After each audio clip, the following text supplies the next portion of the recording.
Bon début de journée à tous. Merci beaucoup d'être avec nous aujourd'hui pour ce webinaire Convergence. Donc, je me présente, Alexandrine Desourdis. Je suis directrice stratégie de programmation, initiative d'impact et relations avec la communauté à la Chambre de commerce du Montréal métropolitain. Donc, bienvenue encore à ce webinaire. Merci d'être présent en grand nombre ce matin. Donc, Convergence, c'est une initiative qu'on a lancée il y a plus de 3 ans maintenant avec plus de 27 partenaires et collaborateurs. Donc, c'est une initiative qui est co-développée par la Chambre et la BMO avec de nombreux partenaires, comme je le disais. Et l'objectif, c'est d'offrir, de faciliter en fait les démarches des entreprises pour une transition verte accélérée. Et donc, on offre des ressources, de l'accompagnement et plusieurs activités pour vous aider à cheminer dans votre démarche de transition. Pour répondre à vos besoins, on a également mis en place cette série de webinaires. C'est une occasion d'accueillir des experts, des leaders d'affaires pour partager des expériences ou des bonnes pratiques. Ce matin, on a encore un très beau webinaire qui nous attend, donc merci encore d'être au rendez-vous. Et l'avantage d'être avec nous en direct ce matin, c'est que vous aurez l'occasion de poser vos questions dans l'espace Q&A qui est au bas de l'écran. Donc, tout au long de la séance, vous pouvez poser vos questions et à la toute fin de la présentation, je reviendrai avec notre invité pour pouvoir poser l'ensemble des questions qui sont lancées. Donc, n'hésitez pas à poser vos questions. Également, j'en profite pour vous dire, parce qu'aujourd'hui, le thème de notre webinaire porte sur une question énergétique. J'en profite pour vous inviter le 25 mai prochain au Forum stratégique sur l'avenir énergétique. Ce sera un après-midi complet de conférences, de panels très pertinents, très intéressants sur les questions énergétiques, puis toutes les grandes décisions qu'on a à faire comme société. Donc maintenant, j'ai le plaisir d'inviter notre intervenant du jour, Étienne Cyr, qui est délégué principal chez Hydro-Québec. Donc, Étienne, je t'invite à me rejoindre. Bonjour, Étienne. Bonjour Alexandrine. Donc, aujourd'hui, tu vas nous parler d'appui financier qu'Hydro-Québec offre notamment aux entreprises pour accélérer l'adoption du solaire et favoriser l'autoproduction. Donc, tu as une présentation pour nous. Je vais te laisser faire la présentation et je vais revenir à la fin pour la période de questions. Donc, merci beaucoup, puis bon webinaire.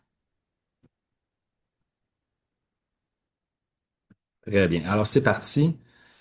J'espère que vous allez bien voir mon contenu. Alors, merci à tout le monde d'être là. Je suis donc Étienne Saint-Cyr, délégué principal, donc travaille en efficacité énergétique depuis plusieurs années chez Hydro-Québec.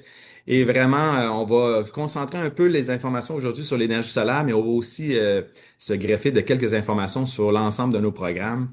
Et je note aussi qu'il va y avoir un autre webinaire qui va se concentrer uniquement sur la gestion de la puissance. Donc, si ce sujet-là aussi vous intéresse, dans quelques semaines, la même activité de convergence va pouvoir aussi vous permettre d'en savoir plus sur la gestion de la puissance. Mais aujourd'hui, on va se concentrer sur les appuis financiers en efficacité énergétique et particulièrement ceux qui sont maintenant disponibles pour l'énergie solaire.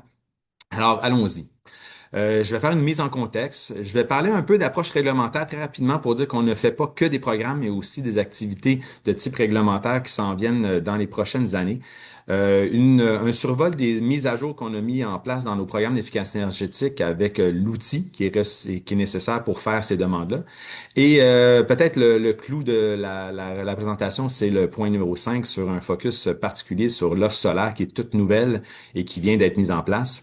Et si on a le temps, on va parler un peu du cadre de participation que certains partenaires et agrégateurs doivent maintenant respecter.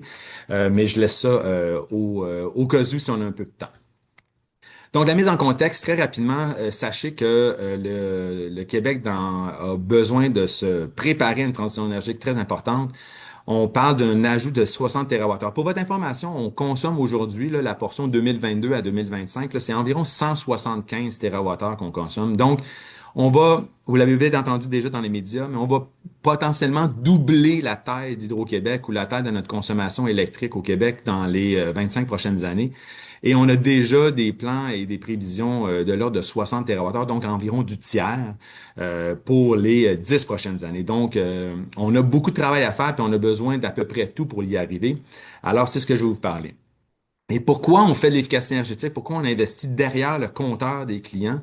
Ben, c'est que c'est essentiellement 2 à 3 fois moins cher que de faire de l'approvisionnement supplémentaire, celui qu'on voit, qu'on traditionnellement qu'on associe à de l'éolien ou des nouvelles centrales hydroélectriques ou même des panneaux photovoltaïques, mais de type centrale principale. Donc, on veut investir chez vous, on veut l'investir avec vous dans vos installations de façon à réduire votre consommation énergétique ou produire de l'électricité, mais localement. Alors, on va aller voir les détails. C'est quoi nos objectifs? 21 TWh. Donc, ce que ça représente 1,2, l'équivalent de la consommation d'1,2 million de ménages. OK? Donc, c'est quand même pas mal de ménages, considérant qu'il y en a environ 4,5 millions au Québec. Donc, ça donne une idée de la comparaison entre ce qu'on a besoin de faire en efficacité énergétique et ce que ça représente en consommation résidentielle. Et la demande de la puissance, qu'on va peut-être parler dans un autre webinaire, là, on a quand même des objectifs de 3500 mégawatts. Ça représente essentiellement là, 2 complexes hydroélectriques de puissance complet pour y arriver. Donc, on veut faire l'équivalent en puissance, là, en grosseur d'équipement, mais avec les équipements qui sont chez vous. Donc, ce sont nos objectifs, on les a publiés et rendus publics de façon assez claire et c'est ce qui nous active à vous parler aujourd'hui. L'approche réglementaire, très rapidement, mais ça va affecter quelques membres de votre communauté, puisque, et me concentre sur la portion de gauche ici, donc la cotation énergétique des bâtiments. Ça s'en vient. Donc, les bâtiments, si vous êtes propriétaire ou locataire, vont devoir déclarer leur consommation énergétique quand la superficie du bâtiment dépasse 2000 mètres carrés. Donc, ça, c'est la phase 1, la portion commerciale et institutionnelle qui va avoir lieu dans les prochains mois. La réglementation officielle va être publiée là, dans quelques semaines à peine et la mise en œuvre va se commencer dès janvier 2027. Donc, préparez-vous. J'irai pas aujourd'hui en détail, mais sachez qu'on travaille en collaboration avec le gouvernement pour s'assurer que tous les outils qui seront mis à votre disposition seront faciles à utiliser pour faire ces déclarations-là, que vous soyez propriétaire ou locataire. Donc, c'est important, la location énergétique, ça s'en vient. Si vous en avez pas encore entendu parler, informez-vous, c'est disponible sur quelques informations en ligne, mais ça découle du projet de loi 41. Et par la suite, on travaille sur le code du bâtiment, qui va être aussi renouvelé au Québec, et également la productivité industrielle là, pour les grands clients industriels, qui va faire l'objet de réglementation. Donc, on a mis à jour notre site web et nos programmes le 31 mars dernier. Donc, voici un survol de ce que là, je vais vraiment aller vite parce que l'important là-dessus, c'est de se souvenir qu'on a fait une mise à jour, mais tous les détails des mises à jour sont sur notre site web et sont accessibles en ligne. Donc, en gros, on a une pléiade de nouvelles mesures ou de mises à jour. Je tiens à mettre l'emphase sur les deux qui sont colorés. Donc, l'enveloppe thermique, donc l'isolation, le changement de vos fenêtres, de vos portes sont maintenant des mesures qui sont admissibles. Donc, informez-vous si vous souhaitez faire des mesures ou des investissements dans cette approche-là. C'est quelque chose qui est disponible pour n'importe quel type de bâtiment. Et à la droite, on a évidemment toutes nouvelles mesures sur les panneaux solaires qui vont faire l'objet de détails tout à l'heure. Mais à ça se greffent certaines informations. Puis j'ajouterais peut-être avant de changer de slide, c'est de vous montrer aussi que pour l'éclairage, les mots qu'on a là sont pas ajout ou augmentation, c'est plutôt réduction et retrait. Parce que l'éclairage efficace, ben, ça tire à sa fin. Donc, un message que je peux vous laisser aujourd'hui, c'est que si vous n'avez pas encore modernisé votre système d'éclairage, c'est dans les derniers mois pour passer à l'action. Donc, informez-vous, regardez ce qui est possible de faire si vous êtes encore avec des vieux systèmes d'éclairage, puisque les derniers appuis financiers là, vont être disponibles pour quelques années encore, mais on parle plus de plusieurs années, on parle de quelques mois ou peut-être une année. Donc, passer à l'action rapidement pour l'éclairage, c'est un gage de succès, mais aussi profiter des nouvelles offres, là, entre autres sur l'enveloppe thermique et les panneaux solaires. Je continue. Donc, l'enveloppe thermique, Un truc, si vous avez un projet de construction neuve, entre autres, quelque chose que je trouve très intéressant, c'est que maintenant, si une certification est disponible pour vous comme Passivhaus, comme LEED, que plusieurs ont entendu parler, ou même BCZ, qui est le carbone zéro, ben, vous avez l'opportunité d'avoir une bonification lors de la certification de votre bâtiment neuf sur une des certifications qui sont mentionnées ici. Mais à ça s'ajoute plein d'exemples, comme je vous ai parlé tout à l'heure, et une bonification des appuis financiers aussi. Encore une fois, aujourd'hui, c'est un survol. Allez voir les informations, informez-vous à l'aide de vos partenaires qui vous offrent des solutions énergétiques et parlez-leur surtout de Hey, moi, je veux participer au programme d'Hydro-Québec. Est-ce que ce que tu m'offres est admissible? Et ils vont savoir comment vous accompagner. Ici, je dresse un portrait de ce que ça représente. J'irai pas dans le détail. Assurez-vous d'aller chercher les informations. C'est là qu'on peut avoir une idée, mais ça vous donne une idée des appuis financiers qui peuvent être obtenus en fonction des mètres carrés qui sont affectés par le remplacement des fenêtres ou tout autre type d'isolation. Une des choses qu'on a mis en place, c'est une bonification sur les trois piliers de la réduction de consommation en chauffage. Donc, on a eu beaucoup de projets en éclairage dans les dernières années. Comme je vous l'ai dit, ça tire à sa fin. Mais en contrepartie, on veut améliorer de façon importante la performance en chauffage des bâtiments. Donc, le chauffage, essentiellement, ça tient à trois grands principes d'économie d'énergie. On peut s'attaquer à la récupération de chaleur, que ce soit le chauffage des espaces ou le chauffage de l'eau chaude. On peut investir dans des thermopompes, surtout géothermiques, c'est ce qu'on souhaite le plus ardemment parce que la performance va être légèrement supérieure à des thermopompes dites traditionnelles ou à air. Mais on veut aussi faire de l'enveloppe thermique, comme je l'ai mentionné. Donc, quand on combine deux ou trois de ces mesures-là dans un même projet, on obtient des bonifications supplémentaires. Donc, le message, ne vous arrêtez pas à une seule mesure. Tentez lors d'un projet de greffer plusieurs mesures ensemble, c'est ce qui est gagnant. Ici, je vous montre justement la réduction. Vous voyez que de gauche à droite, on a une baisse des appuis financiers pour l'éclairage. Dernier message, je répéterai pas, si vous avez encore des projets d'éclairage sous la main et qui sont pas en mesure d'être faits, c'est le temps ou jamais d'aller de l'avant puisque ça tire à sa fin. Ici, quelques modalités, mais ce que je veux souligner aussi, peut-être c'est l'aspect en orange ici. C'est une bonne nouvelle, même si c'est écrit diminution, c'est que le seuil minimal d'ampleur de projet qui était nécessaire pour les moyennes entreprises, donc celles qui avaient des tarifs un peu plus gros en moyenne puissance, a maintenant été réduit au même niveau que celui des plus petites entreprises. Alors, si vous êtes titulaire d'un compte au tarif M ou moyenne puissance, typiquement au-dessus de 100 kilowatts, vous avez maintenant un plancher d'accès, donc un seuil plus bas, donc plus facile d'accès pour vous. Donc, si des projets étaient retardés pour cette raison-là, ben maintenant, vous avez un seuil beaucoup plus bas pour y participer. Et si on a le temps d'y aller, je vais parler du nouveau cadre de participation pour les partenaires. Peut-être que vous êtes un partenaire, mais sinon, l'essentiel des changements, des modalités sont ici. Informez-vous encore. Nous avons une ligne d'information aussi qui peut vous aider pour aller chercher les informations de la part de nos représentants au service à la clientèle. Voici les dates importantes. Et peut-être c'est pas, j'aurais pu le mettre un peu plus gros, mais la date d'admissibilité à l'une ou l'autre des modalités de nos programmes, et ça inclut aussi les panneaux photovoltaïques, là, dépend de la date où vous avez émis votre premier contrat d'achat. OK? Donc, si vous avez un contrat d'achat qui précédait le 31 mars, ben, vous êtes admissible et vous devez maintenir les conditions de l'ancienne version du programme, soit la 5.1. Mais maintenant, vous avez, si vous démarrez un projet maintenant et que vous passez vos commandes depuis le 31 mars, vous êtes maintenant admissible à la nouvelle version.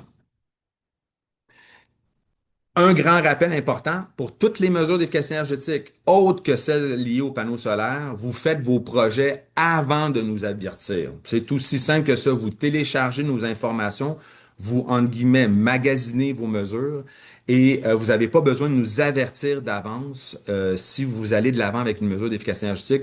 Vous réalisez votre projet et c'est par la suite que vous nous envoyez les documents. Donc, pas besoin de nous appeler. Vous parlez avec vos partenaires, vous trouvez les bonnes mesures, vous les implantez et c'est à ce moment-là que vous faites la saisie pour aller plus loin et obtenir votre appui financier. Donc, un petit rappel, là, c'est applicable pour toutes les mesures directes qui sont pas qui sont dans l'outil OSE, dont je vais faire un peu le survol. Mais il y a une exception pour les panneaux solaires et on y reviendra rapidement. L'outil je vais passer très rapidement. Il y a quelques mesures qui ont changé de nom. Pour ceux qui l'auraient déjà utilisé, soyez avisés là, qu'il y a quelques changements entre la version 5.1 et 6. Donc, assurez-vous d'aller télécharger la toute nouvelle version si vous avez des projets ou si vous faites affaire avec des partenaires qui vont vous proposer des solutions. Donc, elle est disponible. Les deux versions sont disponibles sur notre site web, mais la version 6.0 est celle qui s'applique pour les mesures qui ont commencé à partir du 31 mars. Là, je vous sauve des détails ici, mais il y a plusieurs ajouts de modalités et de changements qui sont applicables dans l'outil. On va passer rapidement, puis je vous invite à faire la visite de l'outil pour en apprendre plus.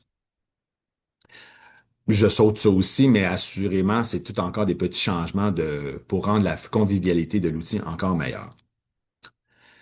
On arrive au cœur du sujet pour aujourd'hui. OK, donc l'offre solaire. Bon. Alors, on commence d'abord par l'offre en appui financier. Donc, les deux chiffres clés que vous devez vous souvenir si vous parlez avec un fournisseur potentiel, c'est le niveau d'appui financier qui va vous être octroyé. Donc, c'est 1 000 $ du kilowatt jusqu'à concurrence de 40% des coûts admissibles. Quels sont les coûts admissibles? Ben, c'est toute l'installation et les achats des équipements comme les onduleurs, là, qui est un peu le cœur de la réception de l'énergie là, par vos panneaux solaires. Mais je note ici que le plus important ici à se souvenir, c'est que les travaux de réfection des toitures ou d'installation, par exemple, de poteaux pour des soutiens de ces équipements-là ne sont pas admissibles. C'est seulement les panneaux et les équipements électriques liés à ces panneaux-là. Évidemment, les panneaux doivent respecter certaines normes de performance, mais la plupart des panneaux vendus au Québec sont déjà certifiés, donc j'ai pas trop d'inquiétude que vous trouverez chaussures à vos pieds. Tous les tarifs sont admissibles dans votre contrat pour être admissibles, donc ça, c'est pas un enjeu. Puis les autres conditions d'admissibilité, si vous avez des projets de type résidentiel qui sont peut-être pas dans vos activités autour de la CCMM, mais de votre nature comme client résidentiel, mais sachez que les installations rétroactives sont rétroactives jusqu'au 31 mars, jusqu'au 30 juin dernier. Donc c'est une exception, mais pour les travaux liés à des comptes commerciaux, seulement les travaux qui ont débuté à partir du 31 mars 2026 sont admissibles à un appui financier. Et je vais y revenir, mais les limites sont importantes parce que on doit, je vous l'avais précédemment mentionné, mais on doit obtenir une information de votre part que vous souhaitez mettre des panneaux solaires parce que pour des limites de type réseau très techniques, il est possible qu'on ne puisse pas recevoir des panneaux solaires sur une ligne pour des conditions techniques très particulières. Donc, c'est important de nous avertir avant un projet de ce type-là pour être sûr que vous avez le droit aux appuis financiers et à toute forme d'appui ou de support tarifaire. Ok. Donc, c'est très, très, très important. J'y reviendrai, j'ai une petite slide juste pour ça. Donc, les conditions d'admissibilité sont les suivantes. Donc, il n'y a pas plus que 1 000 kilowatts sur une installation. Là, on parle de petites et moyennes entreprises. Donc, il est fort probable que vous êtes plutôt dans les conditions qui vont amener des installations plus sobres que ça. Mais sachez qu'il y a un plafond de 1 000 kilowatts puis ça prend, pour mettre 1 000 kilowatts, ça prend un toit ou un stationnement de 10 000 mètres carrés au moins, là. Donc 100 000 pieds carrés. C'est peut-être pas tout à fait dans vos registres. Mais je tiens à préciser que si vous avez des discussions avec vos partenaires, là, OK, et que l'installation en monophasé, là, je ne veux pas aller dans les détails techniques, mais le monophasé, c'est du 120-240 bien ordinaire. C'est applicable à peu près à tous les commerces ou les petites installations commerciales là, qui n'ont pas de transformation, ben le plafonnement à 40 kilowatts permet d'avoir un branchement simplifié et qui sera beaucoup plus facile d'avoir des confirmations de notre part. Et ce même plancher-là, ce plafond-là, est de 100 kilowatts en mode triphasé, qui est une alimentation traditionnelle là, pour des bâtiments de moyenne taille. Et entre ce 100 ou 40 kilowatts-là Et le 1 mégawatt, il y a d'autres standards qui s'appliquent. Mais ce que je veux que vous reteniez ici, c'est que si la proposition que vous pensez mettre dépasse 40 ou 100 kilowatts en fonction de votre alimentation, ça va être plus long. OK? Puis ça va être plus difficile. Donc, on supporte beaucoup plus facilement les installations de petite taille qui iraient de 40 à 100 kilowatts dépendant de votre alimentation. Et j'ai ajouté quelques statistiques ici pour bien installer les panneaux. Si vous avez des toits en pente, une installation au nord va produire 35 à 40 moins d'électricité que ces mêmes panneaux-là identiques installés face au sud. Ok. Donc, c'est important de bien choisir son installation et de privilégier les installations qui sont face au sud. Sur un toit plat, on a l'avantage de pouvoir aligner ça, mais quand on a un toit en pente, ben à ce moment-là, on a moins de choix, mais ça pourrait justifier l'installation sur une moitié de toit, par exemple, plutôt que les deux côtés. Et les autres choix, évidemment, le moins de végétation possible. J'ai pas besoin de faire un dessin qu'un gros arbre mature qui bloque vos panneaux solaires, c'est pas très rentable. Je vous montre ici un exemple. C'est une annexe là, du Cégep de Saint-Jérôme, donc l'Institut du véhicule innovant qui se trouve à Saint-Jérôme. Ils ont installé tout récemment dans un bâtiment qui a été livré en 2023 une centaine de panneaux pour 45 kilowatts et ça occupe essentiellement 475 mètres carrés sur leur toit, donc une densité comme je mentionnais tout à l'heure, d'environ 100 watts au mètre carré ou 0,1 kilowatt au mètre carré. Ça vous donne une idée, si vous connaissez la superficie de l'installation que vous avez disponible, de ce que ça vous permettrait d'installer sur votre toit. OK? Donc, c'est intéressant d'avoir juste une règle du pouce pour se donner une idée, mais c'est vos professionnels qui vont être en mesure de vous donner un meilleur avis.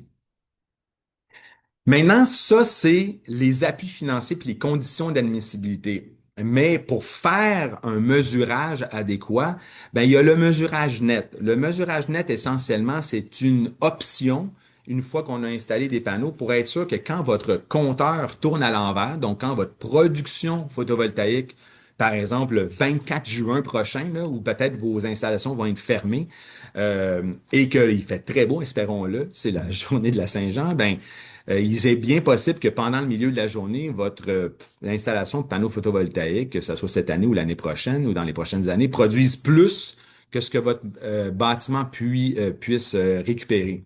Donc, le compteur, et en passant, tous les compteurs au Québec sont en mesure de compter cet échange énergétique avec le réseau.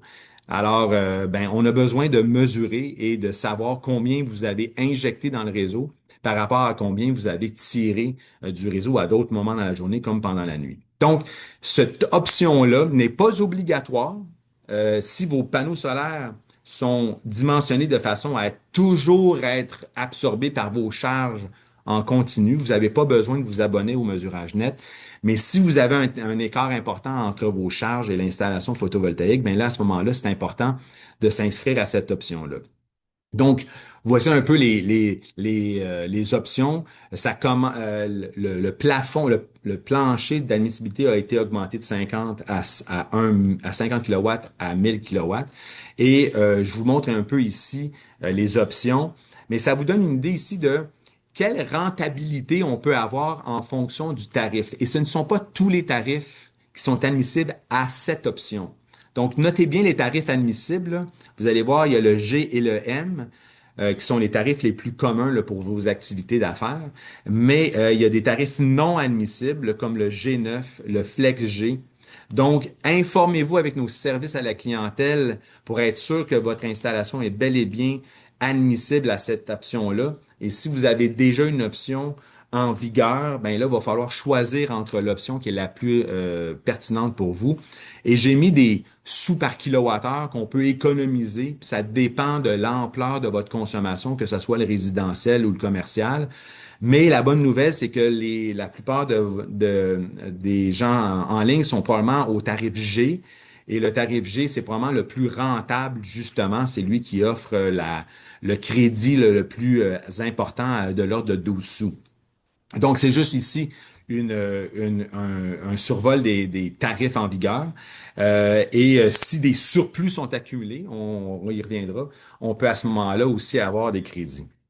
qui vont être rémunérés aux 2 ans. Mais là, je ne peux pas aller dans les détails exacts de tout.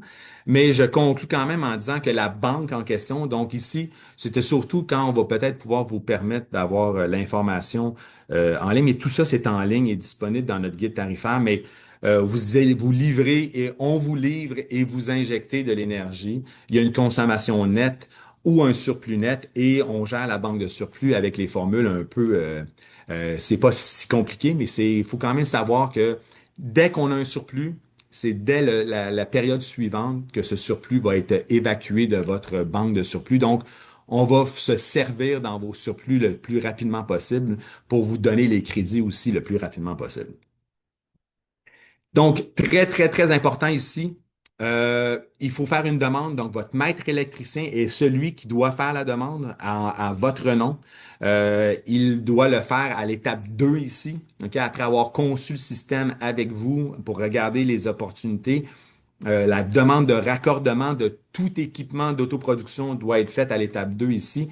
Et voyez-vous, toute la liste des étapes doit être rencontrée pour avant de même commencer une demande d'appui financier. OK? Donc, c'est vraiment important de souligner qu'il est important de nous rejoindre d'abord et avant tout, avant de faire une commande auprès de vos fournisseurs, puisqu'il est possible que des situations techniques dans votre secteur nous empêchent d'accueillir votre production photovoltaïque. Il faudra attendre des travaux qui seront faits sur notre réseau avant de vous donner cette autorisation-là. Je passe ici très rapidement. Sachez que si vous êtes partenaire, donc vous êtes des fournisseurs de services en transition énergétique, des vendeurs d'équipements, il y a un nouveau cadre de participation pour les partenaires et agrégateurs. Ici, pour avoir une forme assez uniforme de nomenclature, un partenaire, c'est quelqu'un qui vous aide, mais c'est quand même vous, en tant qu'exploitant ou propriétaire du bâtiment, qui va recevoir l'appui financier. L'agrégateur, lui, s'occupe de tout. Il va récupérer des projets, peut-être chez vous, peut-être ailleurs, et c'est à l'aide de réductions sur votre facture qui va vous fournir l'appui financier. Et nous, on va rémunérer l'agrégateur avec notre appui financier, puisqu'il vous a donné le crédit directement sur votre facture de travaux. Donc, l'agrégateur est une belle opportunité de lui donner les clés du travail de documentation pour nous. Mais essentiellement, que ce soit un partenaire ou un agrégateur, il y a maintenant des objectifs d'être formés. Et c'est pour ça qu'il y a une formation obligatoire pour les partenaires et agrégateurs qui souhaitent participer à notre programme là, qui va être mise en place dans les prochains mois. Donc, si ça vous touche, assurez-vous de bien vous informer là-dessus. Le guide du participation est dédié à ça et est disponible sur notre site web. OK, donc, il y a une attestation d'engagement qui va être disponible et obligatoire à partir de juin, être nécessaire pour justement avoir aussi des avantages qui viennent à être partenaire ou agrégateur. Et je vous sauve des détails ici, mais il y a de la bonification qui sont disponibles pour aller chercher des appuis financiers de plus en plus importants.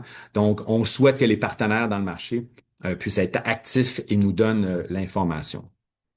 Donc, je conclus là-dessus en vous disant que ben, le programme est là pour vous inviter à investir, à aussi présenter plus d'une mesure, surtout en chauffage, pour maximiser votre appui financier et évidemment participer à la transition énergétique, que ce soit en efficacité énergétique ou en autoproduction. Et ben, il y a plein d'accès à nos informations en ligne. Je vais laisser ça actif pour quelques secondes. Si vous avez une des informations que vous voulez vraiment ajouter sur votre téléphone, vous pouvez le faire maintenant. Sinon, encore une fois, ça va être disponible dans l'enregistrement et dans les informations supplémentaires. Mais encore une fois, toutes ces informations-là sont sur notre site web et vous permettent d'en savoir plus. Donc, je laisse ça encore 10 secondes à Alexandrine. Je pense que j'arrive pile poil dans mon temps. Donc, c'est pas si mal. Et je conclus en vous disant que nous avons une infolettre Nous sommes pas très difficiles avec l'infolette. On en envoie peut-être 4 par année. C'est pas une infolette quotidienne, ni mensuelle, ni hebdomadaire qui peuvent être lourdes dans votre courriel. Donc, ça vous donne l'avantage d'avoir les informations sur les dates limites d'inscription à certaines options et des rappels sur nos offres là, qui peuvent être mises à jour en continu. Donc, voilà. Je vais garder ma présentation active, Alexandrine. Si une question porte sur l'une des slides, je vais pouvoir y faire Ben, référence. c'est parfait. Ben, merci énormément, Étienne. C'est vraiment une présentation très complète. Puis on a reçu déjà plusieurs questions là, du public. Donc, merci à tous pour votre participation. Puis si jamais il y a encore des questions que vous voulez poser, n'hésitez pas. L'espace Q&A est encore ouvert pour vos questions. Je me permets d'entrée de jeu de dire que la présentation, donc on va faire une rediffusion là, sur le site de Convergence pour ceux qui voudront revisionner l'information de la présentation. J'aurais une première question pour toi, Étienne, qui va comme suit. Euh, quel est le service pour valider ou vérifier les caractéristiques avant l'installation des panneaux solaires? Donc là, je sais que tu nous as parlé de tout un processus. Pourrais-tu revenir sur la partie peut-être pré-installation, s'il te plaît? Oui. Donc, évidemment, la tâche ici, c'est pas la nôtre, c'est celle du maître électricien. Donc, votre partenaire d'affaires ici doit connaître les panneaux solaires et doit vous faire une soumission en bonne et due forme. Donc, j'ai pas de devoir à vous faire pour savoir, pour vous montrer un peu comme l'importance d'avoir plusieurs soumissionnaires, mais c'est la clé du succès. Donc, posez des questions, mais en gros, OK? En gros, là, quand vous êtes au tarif G, OK? Là, je veux pas rentrer dans les détails là, des tarifs et tout ça, ça peut être compliqué, mais le tarif G, c'est celui le plus commun. En général, c'est quand votre appel de puissance est sous les 50 ou 60 kilowatts. C'est encore beaucoup de détails, là, mais si vous êtes gestionnaire d'un restaurant ou d'un petit commerce, c'est typiquement cette mesure-là. Et à ce moment-là, vous êtes en mesure de mettre justement une quarantaine de kilowatts au maximum sur votre installation. Mais j'ai vu des installations de maison par exemple, qu'on va mettre 8 ou 10 ou 12 kilowatts. Ça fait que ça dépend.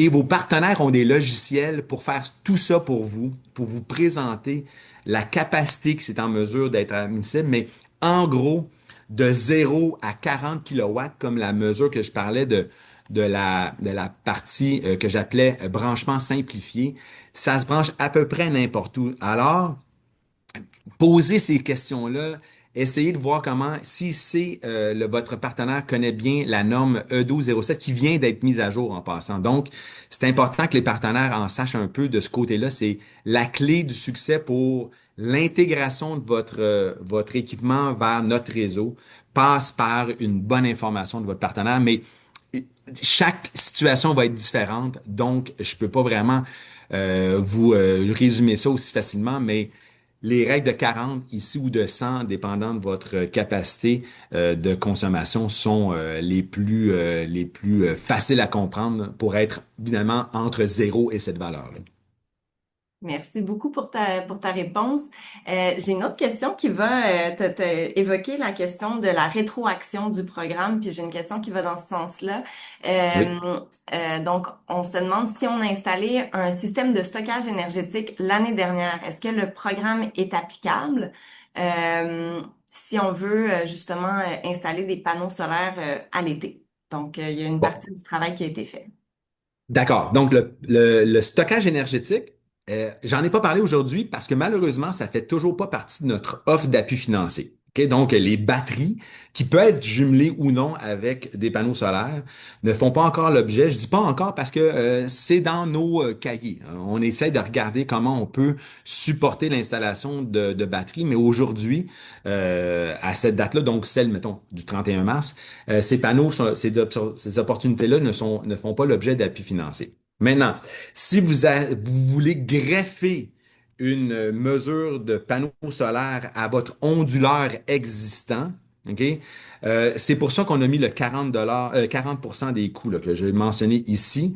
Donc, c'est les coûts admissibles, mais l'onduleur, lui, ne l'est pas puisque vous l'avez déjà payé l'année passée. Mais les panneaux et l'installation des panneaux et le branchement dans l'onduleur que vous avez peut-être déjà dans votre installation, ces coûts-là seront admissibles et vont peut-être être plafonnés à 40% ou peut-être que non. OK? Donc, ça dépend de votre situation, mais c'est les investissements qui ont été faits à partir du 31 mars 2026 qui sont admissibles, que ça soit greffé dans une partie d'installation existante ou non.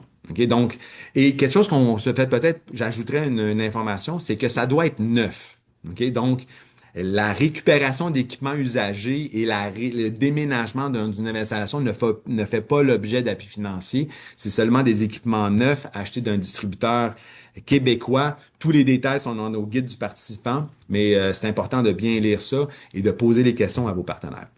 Merci, c'est une excellente clarification. Donc, j'ai une question qui va aussi un peu dans le même sens des tarifs puis des coûts que ça peut entraîner pour les entreprises. Oui. En fait, les PME, toutes nos entreprises se questionnent souvent quand on prend des mesures comme ça, c'est quoi l'économie ou les économies potentielles qu'on peut faire. Il y a quelqu'un qui nous pose justement là, la question, quelles sont les économies potentielles découlant de l'installation de panneaux solaires pour les entreprises? Ça, c'est une excellente question et c'est très, très difficile à répondre. Donc, ça dépend de votre profil de consommation. Et d'ailleurs, je fais une petite promo ici. Si vous n'êtes pas déjà abonné à notre espace client, faites-le. OK? On a un taux de participation beaucoup plus grand de notre espace client dans les clientèles résidentielles qu'on en a dans les clientèles d'affaires, OK? Et commerciales. Donc, si vous avez, si vous êtes titulaire d'un compte d'Hydro-Québec et vous n'avez jamais jeté un coup d'œil sur votre consommation, ben, toutes les informations sont disponibles sur notre espace client et vous pouvez voir vos petites barres de consommation à tous les jours. Et j'ai mis ces tarifs-là ici pour vous donner une idée de la consommation. Mais en gros, un panneau solaire pour chaque kilowatt installé au sud, OK, et de façon idéale, va produire environ 1200 kWh par kilowatt. OK? Donc, arrondissons ça facilement à 1000. OK? Donc, une installation d'1 kilowatt, donc 1000 kilowattheures pendant l'année, en fonction du soleil, le coucher, ça, c'est pour une année complète, avec ou sans neige. OK? Et on arrive avec, donc, dans ce cas-ci, environ 120 dollars de crédit, là.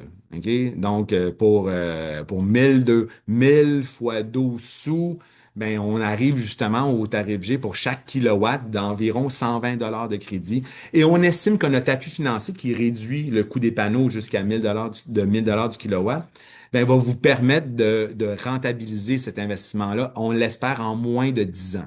Mais des installations très propices avec une opportunité, une installation idéale vont peut-être le faire plus rapidement.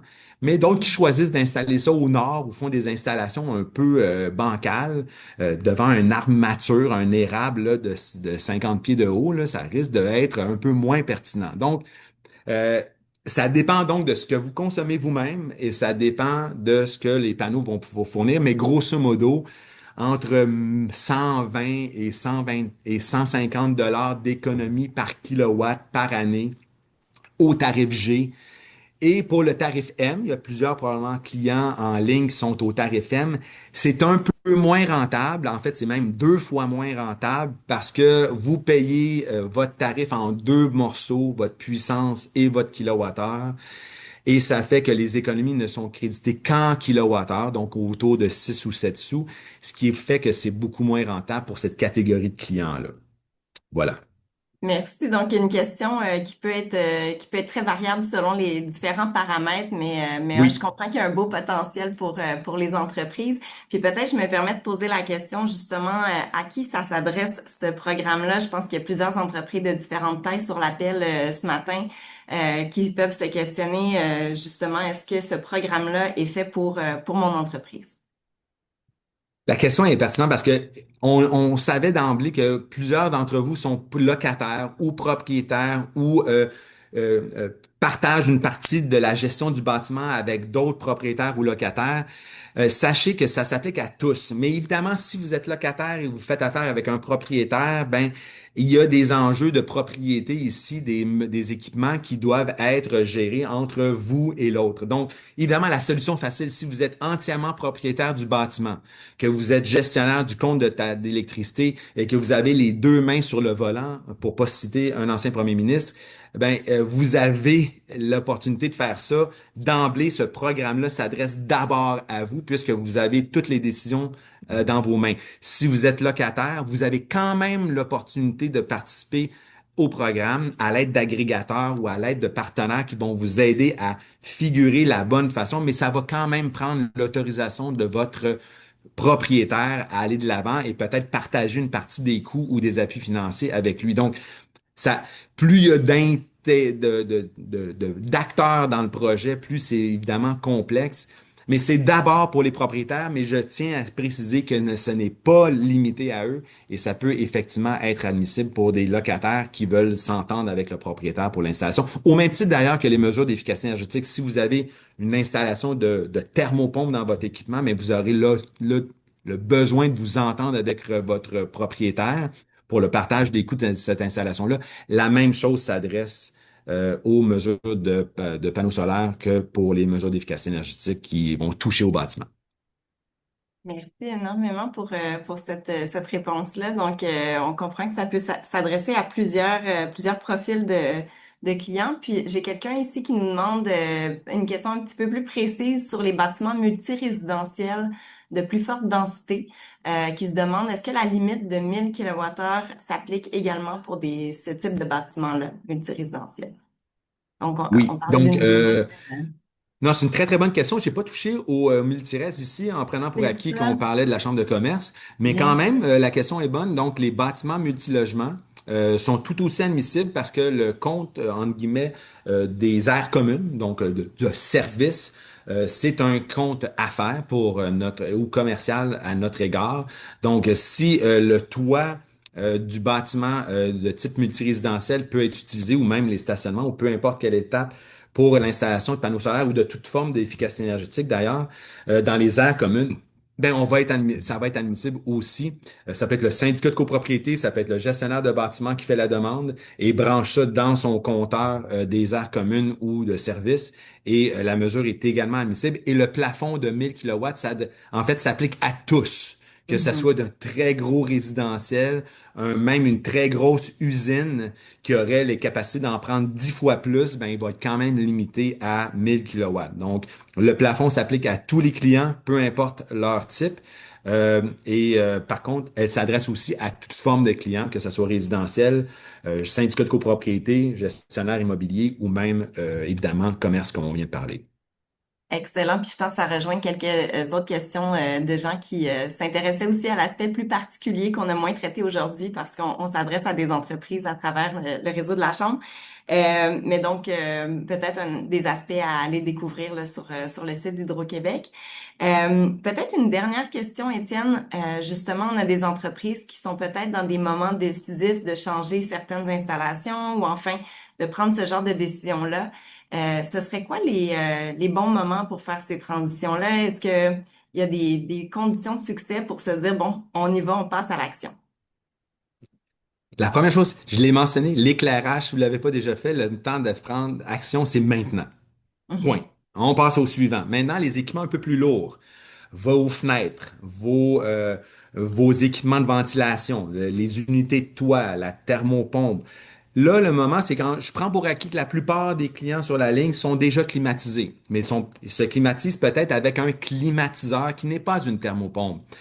Je vous dis pas ici de prendre votre climatiseur puis de le jeter aux poubelles. OK? On surveille son âge, on surveille les mesures et on prend le moment opportun pour dire quand je fais un changement technique qui est lié à ma consommation énergétique, je dois valider si j'ai des appuis ou je veux faire des meilleurs choix.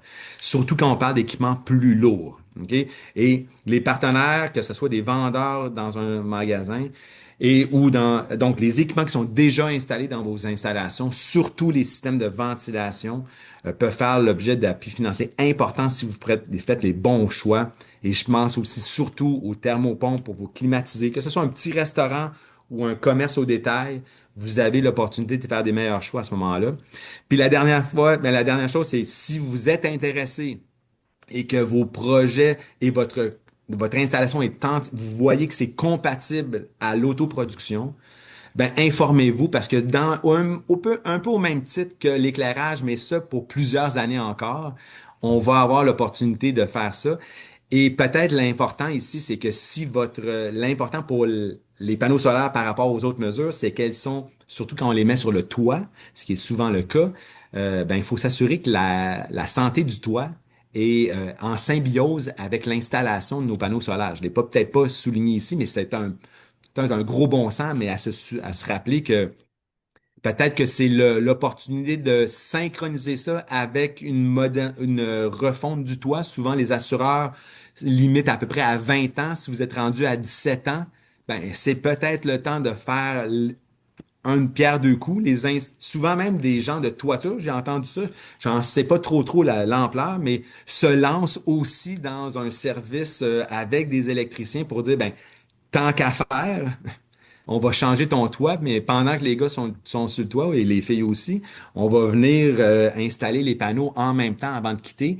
Donc, on peut jumeler les deux mesures, une mesure de maintenance avec une mesure de transition énergétique au même moment. Donc, en gros, éclairage tout de suite, panneaux solaires, on regarde si la santé, tout va bien au niveau de l'installation. Puis les installations lourdes, on prend action surtout quand on commence à penser. Puis on n'attend pas que ça brise puis que le local soit hyper chaud ou hyper froid.